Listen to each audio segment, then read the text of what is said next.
Sir ఇప్పుడు big బాస్లో కూడా ఒకసారి చెప్పున్నారు, అసలు మీ పేరు అసలు పేరేంటి సార్? అహ్మద్ సార్. ఎందుకు చాలా తక్కువ రివీల్ చేసి ఎక్కడ రివీల్ చేయలేదు. ఎందుకు శ్రీహాన్గా మారారు? మారాల్సి వచ్చింది సార్ అంటే స్టార్టింగ్ నాకు సినిమా అంటే పిచ్చి, ఎనీథింగ్ ఫర్ సినిమా.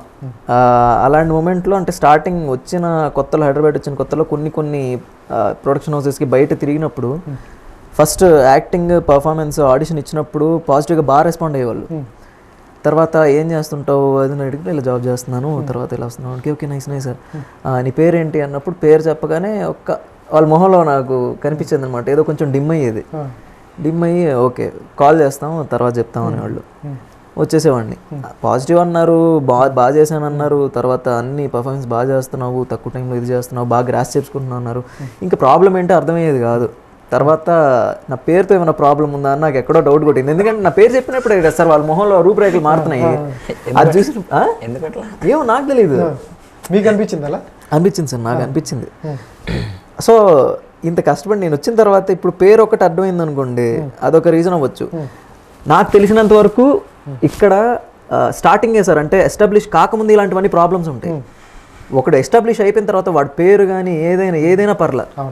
చాలామంది ఉన్నారు అలాగా. అంటే నేను సీనియర్ ఆర్టిస్టులు కూడా చాలామంది నేను చూసా. మమ్ముటి గారు, ఆయన పేరు కూడా వేరే ఉందని విన్నా ఆయన తర్వాత. సో ఇలాంటివన్నీ నాకు, సో ఇలాంటివి ఎక్కడ ఫేస్ చేయాల్సి వస్తుందా? నేనేమో అసలే రిస్కీ పొజిషన్లో ఉన్నా, జాబ్ రిజైన్ చేసి వచ్చినాను. ఇప్పుడు కొంచెం వస్తున్నాయి. ఇలాంటి టైంలో ఇది ఎక్కడైనా ఏమైనా మైనస్ అవుద్దా అని భయం వేసి ఇంకా ఇంట్లో వాళ్ళతో మాట్లాడా, పేరెంట్స్తో, ఇలా పేరు మారుద్దాం అనుకుంటున్నాను, స్క్రీన్ నేమ్ సపరేట్గా, సో మీకు అభ్యంతరమా ఇంకా అని చెప్పేసి అడిగితే, లేదు మాకేం ప్రాబ్లం లేదు, పేరు మార్చినంత మాత్రం నా కొడుకు కాడు కదా సో అని చెప్పేసి అంటే 2-3 ఆప్షన్స్ పేర్లు నేనే చెప్పాను మా నాన్నకి. ఆ శ్రీహాన్ అని పేరు కూడా మా నాన్నే పెట్టారు.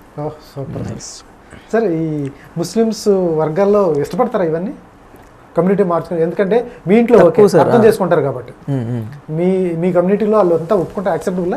తక్కువ సార్, అంటే కొంతమంది యాక్సెప్ట్ చేస్తారు, కొంతమంది యాక్సెప్ట్ చేయరు. అంటే నాకు ఇప్పుడు వరకు యాక్సెప్ట్ చేసే వాళ్ళే తగిలారు. సో యాక్సెప్ట్ చేయని వాళ్ళు అయితే ఇంకా నాకు ఎదురు రాలేదు అలా ఏమి. ఎందుకంటే పేరు మార్చిన అంటే నేను ఒక పేరు తీసుకొస్తున్నాను కదా సార్, సో పాజిటివ్గా. సో అందుకని నాకు అలాంటి పరిస్థితి అయితే ఎప్పుడు ఎదురవ్వలేదు. ఇట్లాగే ఈ కూడా నల్లదారం కట్టేశారు మొత్తం, షూటింగ్ కంటిన్యూటీ. ఎందుకంటే ఇదొకటి ఉంటుంది, ఇక్కడ ఒకటి నల్లదారం ఉంటుంది. Shooting continuity. 2 రోజులు అయితే రుద్రాక్ష కూడా వస్తుంది మెడలోకి. అంటే బేసిక్గా నాకు తెలుగు ట్రెడిషన్స్ కూడా చాలా ఇష్టం సార్. తిరుపతి దర్శనం 4-5 సార్లు తిరుపతి దర్శనం అయిపోయింది, కాణిపాకం దర్శనం అయింది, గోల్డెన్ టెంపుల్ అయింది, అన్నవరం సత్యనారాయణమూర్తి దర్శనం అయింది, విజయవాడ దుర్గమ్మ అదొక్కటే బ్యాలెన్స్ ఉంది, మొక్కు ఉంది, అది కూడా ఇది చేస్తాం. సూపర్ సార్, బాగుంది.